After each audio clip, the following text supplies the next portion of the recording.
तो आज के इस वीडियो में बात करूंगा इंडियन इकोनॉमी के सेकंड चैप्टर जिसका नाम है इंडियन इकोनॉमी 1950 से 1990 तक का है।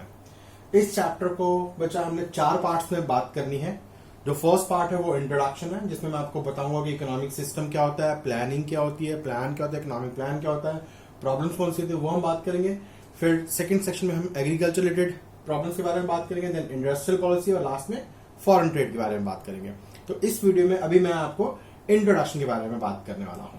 ठीक है, तो सबसे पहले बच्चा जो हमारे एग्जामिनेशन पॉइंट ऑफ व्यू से सबसे पहला 1 मार्क का जो क्वेश्चन आ सकता है वो है इकोनॉमिक सिस्टम। कि इकोनॉमिक सिस्टम क्या होता है, what is an economic system? It refers to an arrangement by which central problems of an economy are solved. ये उस तरह का अरेंजमेंट होता है, एक अरेंजमेंट होता है जिसमें हम जितनी भी प्रॉब्लम्स है इकोनॉमी की उसको सॉल्व करते हैं। वो प्रॉब्लम्स क्या होती है वो भी मैं बात करता हूं, बट पहले इकोनॉमिक सिस्टम की डेफिनेशन एक बार वापस है। ये एक ऐसा अरेंजमेंट है जिसके थ्रू हम इकोनॉमी की प्रॉब्लम्स को सॉल्व करते हैं, सेंट्रल प्रॉब्लम्स। अब सेंट्रल प्रॉब्लम्स की बात करते हैं तो एक इकोनॉमी की सेंट्रल प्रॉब्लम्स वैसे तो बहुत सारी है, बट हमको हमारे लेवल पे सिर्फ 3 प्रॉब्लम्स पढ़नी है। पहली प्रॉब्लम है what to produce. What to produce, देखिए हर एक इकोनॉमी के पास में रिसोर्सेज लिमिटेड है।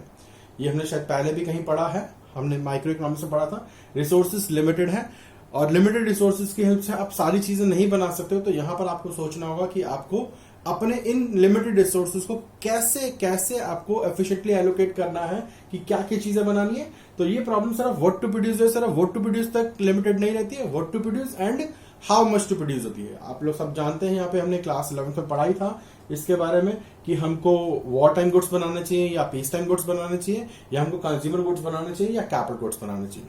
दूसरे हमारी प्रॉब्लम है how to produce. Yes, technique of production, labour intensive और कैपिटल इंटेंसिव। हम सब जानते हैं लेबर इंटेंसिव में ज्यादा लेबर यूज होती है देन कैपिटल, और कैपिटल इंटेंसिव में ज्यादा कैपिटल यूज होती है then labour. And number 3 for whom to produce, किन के लिए गुड्स बनाया जाए। अमीरों के लिए लग्जरीज बनाई जाए या मतलब रिचर सेक्शन के लिए लग्जरीज बनाई जाए, या पुअर सेक्शन के लिए नेसेसिटीज बनाई जाए। तो ये भी हमारी प्रॉब्लम है। तो नेक्स्ट हम बात करने वाले हैं टाइप्स ऑफ इकोनॉमिक सिस्टम की। इकोनॉमिक सिस्टम को मेनली हमने 3 पार्ट्स में डिवाइड किया है। 3 तरह के इकोनॉमिक सिस्टम होते हैं कि मतलब एक इकोनॉमी कैसे चलती है, किस सिस्टम से चलती है। तो पहली इकोनॉमी जो है बच्चों हमारी वो है कैपिटलिस्ट इकोनॉमी। कैपिटलिस्ट इकोनॉमी वो इकोनॉमी होती है जिसमें जो भी मीन्स ऑफ प्रोडक्शन है that is totally owned, controlled and operated by the private sector. Totally owned, controlled and operated by the private sector, मतलब प्रोडक्शन करने तो प्राइवेट सेक्टर खुद करेगा, गवर्नमेंट का कोई भी इंटरफेरेंस नहीं है। यहां पर इस इकोनॉमी में, इस तरह की इकोनॉमी में जो प्रोडक्शन होती है वो मेनली प्रॉफिट अर्न करने के लिए होती है, मेनली प्रॉफिट अर्न करने के लिए होती है। तो इस तरह की इकोनॉमी में जो सेंट्रल प्रॉब्लम्स थी जो हमने थोड़ी देर पहले डिस्कस की थी, what to produce, how to produce, for whom to produce, वो कैसे सॉल्व होती है। व्हाट टू प्रोड्यूस की प्रॉब्लम, जैसे व्हाट टू प्रोड्यूस की प्रॉब्लम है तो सिर्फ और सिर्फ वो गुड्स बनाए जाते हैं जिसको हम मार्केट में प्रॉफिट पे बेच सकते हैं। क्योंकि कैपिटलिस्ट इकोनॉमी एक ऐसी इकोनॉमी है जहां पर मोटिव सिर्फ और सिर्फ प्रॉफिट अर्न करना है। तो व्हाट टू प्रोड्यूस की प्रॉब्लम कैसे सॉल्व होती है, हम सिर्फ और सिर्फ वो गुड्स बनाएंगे which can be sold in the market at some profit, मतलब हमारा पर्पस ही प्रॉफिट अर्न करना है। हाउ टू प्रोड्यूस की प्रॉब्लम, टेक्निक ऑफ प्रोडक्शन। तो ऑब्वियसली क्योंकि मोटिव प्रॉफिट अर्न करना है तो कौन सी टेक्निक का यूज किया जाएगा, यस वो टेक्निक जो हमको चीपर अवेलेबल होगी। अगर लेबर सस्ती है तो लेबर इंटेंसिव टेक्निक का यूज होगा, और अगर कैपिटल सस्ती है तो कैपिटल इंटेंसिव टेक्निक का यूज होगा, क्योंकि मेन मोटिव सिर्फ और सिर्फ प्रॉफिट अर्न करना है। और number 3 for whom to produce, goods किन के लिए बनाया जाए। Goods are produce for themselves, goods are produce for themselves who are ready to pay for it. Goods उनके लिए बनाए जाएंगे जो उसके लिए पैसा देने को तैयार है, मतलब ये अकॉर्डिंग टू परचेजिंग पावर बनाए जाएंगे। अगर आपके पास में पैसा नहीं है, आप बीमार हैं, आपके पास पैसा नहीं है, तो आपके लिए गुड्स नहीं बनेंगे, मेडिसिन आपके लिए अवेलेबल नहीं होगी, क्योंकि आपकी परचेजिंग पावर नहीं है उन चीजों को खरीदने की। ये कैपिटलिस्ट इकोनॉमी का सिस्टम था। दूसरे नंबर में हमारी आती है सोशलिस्ट इकोनॉमी। सोशलिस्ट इकोनॉमी में मीन्स ऑफ प्रोडक्शन जो है totally controlled, owned and operated by the government. सारा का सारा रोल गवर्नमेंट का होता है, मतलब प्रॉफिट मोटिव नहीं है यहाँ पे, मेन मोटिव जो होता है सोशल वेलफेयर होता है। तो व्हाट टू प्रोड्यूस वाली प्रॉब्लम, गवर्नमेंट जो सोचेगी, जो चाहेगी वो चीज बनाएगी, और वो चीज गवर्नमेंट कैसे सोचती है, गवर्नमेंट देखती है कि सोसाइटी की नीड क्या है, तो according to the needs of the society government goods बनाती है। दूसरी problem, how to produce, government decide करते हैं गुड्स कैसे प्रोड्यूस करने हैं, लेबर या कैपिटल, ये गवर्नमेंट के ऊपर डिपेंड करता है। अच्छा, गवर्नमेंट इसमें थोड़ा सोशल वेलफेयर देखती है। गवर्नमेंट देखती है अगर लेबर ज्यादा क्वांटिटी में अवेलेबल है तो to give them employment, labour intensive technique, और अगर कैपिटल ज्यादा अवेलेबल है तो capital intensive technique. For whom to produce, यहां पर परचेजिंग पावर नहीं आती है सामने, यहां पर गुड्स इस तरह से बनाए जाते हैं ताकि वो सबके लिए मैक्सिमम वेलफेयर कर सकें, चाहे पेयर की कैपेसिटी नहीं भी है उसको परचेज करेंगे तो भी गुड्स बनाए जाएंगे। तो मतलब इस तरह के इकोनॉमी में जो है नेशन के हेल्थ केयर के लिए जो है मतलब फ्री हेल्थ केयर इनको दी जाती है सिटीजन्स को, ठीक है। And number third is mixed economy. Mixed economy एक ऐसी इकोनॉमी है जिसमें गवर्नमेंट सेक्टर और प्राइवेट सेक्टर दोनों मिलकर काम करते हैं। गवर्नमेंट सेक्टर ये एक ऐसा सिस्टम है जिसमें गवर्नमेंट सेक्टर और प्राइवेट सेक्टर दोनों मिलकर काम करते हैं, ठीक है। गवर्नमेंट सेक्टर अपने गुड्स बनाता है, प्राइवेट सेक्टर अपने गुड्स बनाता है। अच्छा, प्राइवेट सेक्टर जो गुड्स बनाता है वो नॉर्मली ऐसे गुड्स बनाता है जो प्रॉफिट मोटिव के लिए होते हैं, जो प्रॉफिट अर्न करके दे सकते हैं, और बाकी की सारी चीजें जो है गवर्नमेंट बना लेती है, ठीक है। ये मिक्स्ड इकोनॉमी है और इंडिया जो है एक तरह की मिक्स्ड इकोनॉमी है। इंडिया जो है एक तरह की मिक्स्ड इकोनॉमी है। अच्छा, ये क्वेश्चन वैसे अभी तक तो नहीं पूछा गया कि इंडिया एक मिक्स्ड इकोनॉमी क्यों है, बट मैं आप लोग के लिए बताया था कि 1947 जब इंडिया को फ्रीडम मिला था उसके बाद हमारे जो फर्स्ट प्राइम मिनिस्टर थे उन्होंने सोचा था कि हम अपनी इकोनॉमी को किस तरह रखें। तो उन्होंने पहले सोचा कि अगर हम कैपिटलिस्ट इकोनॉमी रखते हैं, ऑलरेडी जो है इंडिया जो है ब्रिटिश रूल से जो है अभी निकला ही है, तो अगर कैपिटलिस्ट इकोनॉमी यानी प्रॉफिट मोटिव वाली इकोनॉमी रखेंगे तो वो प्रॉब्लम क्रिएट करेगी इंडिया के लोगों के लिए। दूसरा, अगर उसका डायरेक्शन कर देते हैं कैपिटलिस्ट इकोनॉमी बिल्कुल छोड़ देते सोशलिस्ट इकोनॉमी, तो जो प्राइवेट एंटरप्रेन्योर है उनमें मतलब वो काम करेंगे नहीं फिर। तो इसलिए थोड़ा सेक्शन प्राइवेट सेक्टर को दिया, थोड़ा गवर्नमेंट ने अपने हाथों में रखा, तो इंडिया जो है एक मिक्स्ड इकोनॉमी बना। तो after adopting the mixed economic system, जब इंडिया ने मिक्स्ड इकोनॉमिक सिस्टम को अडॉप्ट कर लिया तो गवर्नमेंट के सामने सबसे बड़ा चैलेंज था कि जो हमारी इकोनॉमी, जो पुअर इकोनॉमी है, जो बैकवर्ड इकोनॉमी है, स्टैग्नेंट इकोनॉमी है, जो कि हमको ब्रिटिश रूल से इनहेरिटेंस में मिली थी, उसको कैसे हमको रिवाइवल मोड पर लेकर आना है, कैसे उसको सुधारना है। इसके लिए हमने इकोनॉमिक प्लानिंग की। अब ये इकोनॉमिक प्लानिंग क्या होता है तो मैं आपको बता दूं बच्चों, economic planning can be defined as making economic decision. Economic decision यानी what to produce, how to produce, for whom to produce. तो economic planning can be defined as making economic decision by the conscious decision of a determinant authority. Determinant authority यहाँ पे government की बात हो रही है। On the basis of comprehensive survey of the economy as a whole. तो मतलब पहले पूरी इकोनॉमी का सर्वे किया जाएगा, फिर देखा जाएगा कि गवर्नमेंट डिसाइड करेगी, यहां पर गवर्नमेंट डिसीजन लेगी कि हमको ये सारी problems what to produce, how to produce और फॉर होम टू प्रोड्यूस कैसे सॉल्व करनी है। तो ये बेसिकली इकोनॉमिक प्लानिंग है। एक बार मैं वापस आपके लिए बताता हूँ what is an economic planning. It can be defined as making economic decision what, how and for whom to produce by the conscious decision of determinant authority on the basis of comprehensive मतलब detailed study, comprehensive survey of the economy as a whole. This is the meaning of economic planning. तो ये पहले economic planning कर ली कि हमको ये करना है, मतलब गवर्नमेंट जो है अब ये डिसीजन ले सकती है। इसके लिए उनको पहले प्लान बनाना पड़ेगा। तो प्लान क्या होता है?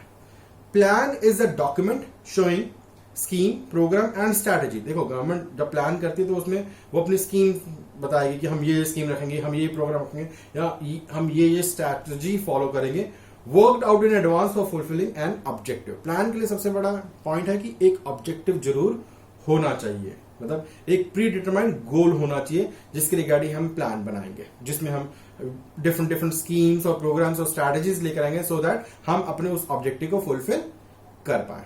इसके लिए गवर्नमेंट ने 5 ईयर प्लान्स बनाए। और पहला जो 5 ईयर प्लान बना वो कब लॉन्च हुआ? 1 अप्रैल 1951, हर 5 साल के लिए, और टिल 31 मार्च 1956। तो 5 ईयर प्लान में गवर्नमेंट ने अपने डिफरेंट गोल्स डिसाइड किए। तो मैं अगर इन गोल्स की बात करूं, ये सबसे इंपॉर्टेंट है गोल्स। तो सबसे इंपॉर्टेंट अगर गोल्स की बात करें तो सबसे पहला है ग्रोथ।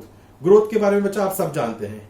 बेसिकली ग्रोथ होता क्या है? Growth refers to increase in country's capacity to produce the output of goods and services within the country. मतलब ग्रोथ बेसिकली हमारी कैपेसिटी टू प्रोड्यूस को इंक्रीज करता है, ये हमारी कैपेसिटी टू प्रोड्यूस को इंक्रीज करता है। इसमें आपको बच्चा मेन 3 पॉइंट्स पढ़ने हैं। Either a large stock of productive capital, मतलब फिजिकल गुड्स, उनका लार्जर स्टॉक होना चाहिए, और a larger size of supporting services like transportation and banking, ये सर्विसेज है, इनका साइज बड़ा होना चाहिए। देखिए, जो रियल गुड्स है, जो फिजिकल गुड्स है, उनका स्टॉक ज्यादा होना चाहिए, जो सर्विसेज है उनका साइज बड़ा होना चाहिए, और नंबर 3 इसके अंदर है to increase in efficiency of productive capital and services. मतलब आप दोनों की एफिशिएंसी टू प्रोड्यूस भी ज्यादा होनी चाहिए, प्रोडक्टिव कैपिटल की भी और सर्विसेज की भी। ये मेन हमको ग्रोथ में पढ़ना है। अच्छा, ग्रोथ की अगर मैं और डिटेल में बात करूं, ग्रोथ और जीडीपी में डायरेक्ट रिलेशनशिप होता है। किसी भी कंट्री की जीडीपी बढ़ जाना is an indicator of growth. अगर जीडीपी बढ़ रही है तो ग्रोथ भी हो रही है। अच्छा, कुछ कंट्रीज में ग्रोथ जो है वो एग्रीकल्चर में अगर ग्रोथ है तो जीडीपी में ज्यादा कंट्रीब्यूशन है। इंडिया जैसी कंट्री जो एग्रीकल्चर में अगर ग्रोथ होगी तो ऑब्वियसली मतलब जीडीपी में कंट्रीब्यूशन ज्यादा होगा। और कुछ कंट्रीज में जो है ग्रोथ अगर सर्विस सेक्टर में हो रही है तो वो जीडीपी में ज्यादा कंट्रीब्यूट करती है। तो ग्रोथ में बेसिकली हमको ये वाला पॉइंट पढ़ना है। तो ग्रोथ में अगर मैं एक बार वापस से बात करूं तो increase in stock of productive capital, increase in the size of services, transportation and banking, and increase in efficiency of both productive capital as well as service. ये 3 पॉइंट आपको जरूर लिखने हैं, और फिर आपको ग्रोथ और जीडीपी का रिलेशनशिप भी बताना है। Next goal of 5 plan is modernization. Modernization में बच्चों बेसिकली हमको 2 पॉइंट्स पढ़ने हैं। पहला पॉइंट है adoption of new technology. Adoption of new technology का मतलब है कि आप अगर न्यू टेक्निक्स को इजीली अडॉप्ट कर लोगे तो ये आपको हेल्प करेगी एग्रीकल्चर सेक्टर में भी और इंडस्ट्रियल सेक्टर में भी। तो यहां पर हमारा मॉडर्नाइजेशन का जो पहला एम है to increase the production of goods and services through use of new technology both in agriculture sector as well as in industrial sector.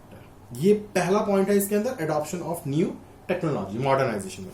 और सेकंड जो कि बहुत इंपॉर्टेंट पॉइंट है वो है चेंज इन सोशल आउटलुक। बच्चा हमको अपना सोशल आउटलुक चेंज करना होगा। स्पेशली जो हमारी इकोनॉमी है वो जेंडर बायस्ड इकोनॉमी है, जिसमें मेल को ज्यादा प्रेफरेंसेस दी जाते हैं रेदर देन फीमेल को। तो यहां पर मॉडर्नाइजेशन में सोशल आउटलुक को चेंज करना भी बताया है कि आप अपने सोशल आउटलुक को चेंज कीजिए, क्योंकि एक ऐसी सोसाइटी जहां पर विमेन टैलेंट को भी वर्क प्लेस में जगह दी जाती है, वो सोसाइटी जो है ज्यादा सिविलाइज्ड होती है और ज्यादा प्रॉस्पेरस होती है देन अदर सोसाइटीज। तो यहाँ पे जेंडर एम्पावरमेंट और इक्वल राइट्स की बात की गई है चेंज इन सोशल आउटलुक में। ये आपका मॉडर्नाइजेशन का पॉइंट है। फिर हम बात कर रहे हैं number 3 self reliance. Self reliance में भी हमको 2 चीजें पढ़नी है बच्चा। पहला पॉइंट हमने पढ़ना है टू रिड्यूस फॉरेन डिपेंडेंस। हमको फॉरेन डिपेंडेंस मतलब हम अपनी काफी सारी जरूरतों के लिए फॉरेन के ऊपर डिपेंड करते हैं, तो हमको उस फॉरेन डिपेंडेंस को कम करना है। सेल्फ रिलायंस का मतलब है कि अपनी डेवलपमेंट करनी है थ्रू डोमेस्टिक रिसोर्सेज। हमको बाहर वालों के ऊपर डिपेंड रहना ही नहीं है। तो इसमें पहला पॉइंट है हमारा to reduce foreign dependence specially for food. अगर हम फूड के लिए बाकी कंट्रीज के ऊपर डिपेंड करते हैं तो वो हमारे लिए प्रॉब्लम क्रिएट करेगी। और नंबर 2 है इसमें टू अवॉइड फॉरेन इंटरफेरेंस। हमको फॉरेन इंटरफेरेंस को भी अवॉइड करना है। वो कैसे अवॉइड कर सकते हैं? देखिए क्या होता है, जब आप अपने फूड ग्रेन्स के लिए या टेक्नोलॉजी के लिए या फॉरेन कैपिटल के लिए अगर आप फॉरेनर्स के ऊपर डिपेंड रहते हैं, मतलब एफडीआई अगर हम सोचे कि फॉरेनर्स हमारे यहाँ के पैसे लगाए, तो वो फॉरेनर्स जो है अननेसेसरी हमारी पॉलिसीज में, हमारी कंट्री की पॉलिसी में इंटरफेयर करेंगे। तो उसको अवॉइड करने के लिए हमको सेल्फ रिलायंस लेकर आना ही पड़ेगा। तो सेल्फ रिलायंस बेसिकली जरूरी है। और वो कैसे हो सकता है कि हम फॉरेन डिपेंडेंस खत्म कर दें, टू रिड्यूस फॉरेन डिपेंडेंस बिल्कुल कम कर दी जाए। और सेकंड वन इज कि हम फॉरेन इंटरफेरेंस को अवॉइड करें। और सेल्फ रिलायंस हो कैसे सकता है? Development through domestic resources. And last objective of goals of 5 plan is equity. देखिए इससे पहले के 3 जो ऑब्जेक्टिव है, ग्रोथ, मॉडर्नाइजेशन और सेल्फ रिलायंस, ये तीनों फेल हो जाएंगे अगर आप इक्विटी नहीं फॉलो करते हो। तो equity means what? Equity means benefits of economic prosperity which are availed by all sections both for richer as well as poor section. मतलब सबको इक्वल राइट्स मिले। अगर मैं और डिटेल में बात करूं तो according to equity every Indian should be able to meet his or her basic needs. और बेसिक नीड्स कौन कौन सी है? फूड है, हाउसिंग है, एजुकेशन है, हेल्थ केयर है, और मतलब ये सारी चीजें जो हैं ये सबको मिले, अमीरों को भी मिले और गरीबों को भी मिले। तो ये मेन इक्विटी का मतलब है। और most importantly inequalities of income को कम किया जाए। देखो हम इसको बिल्कुल खत्म तो नहीं कर सकते, इनइक्वालिटी को, इनइक्वालिटी ऑफ इनकम और वेल्थ को हमको कम करना है। तो बेसिक एम जो इक्विटी का है वो क्या है? To raise the standard of living of all the people and promote social justice. ठीक है, तो ये हमारे 5 ईयर प्लान के 4 गोल्स हैं। Number 1 growth. ग्रोथ में हमने increase in stock of productive capital, वो मैंने बता दिया 3 पॉइंट लिखने। मॉडर्नाइजेशन में आपको 2 पॉइंट्स लिखने हैं। सेल्फ रिलायंस में भी आपको 2 पॉइंट्स है। और इक्विटी में एक छोटा सा पैराग्राफ टाइप है जिसमें आपको ये बताना है कि जो भी बेनिफिट्स हैं वो रिचर सेक्शन और पुअर सेक्शन को दोनों को इक्वली मिलना चाहिए। हर एक इंडियन जो है अपनी बेसिक नीड्स को फुलफिल कर पाए, और हमारी कोशिश ये होनी चाहिए कि इनइक्वालिटीज ऑफ इनकम को कम किया जा सके।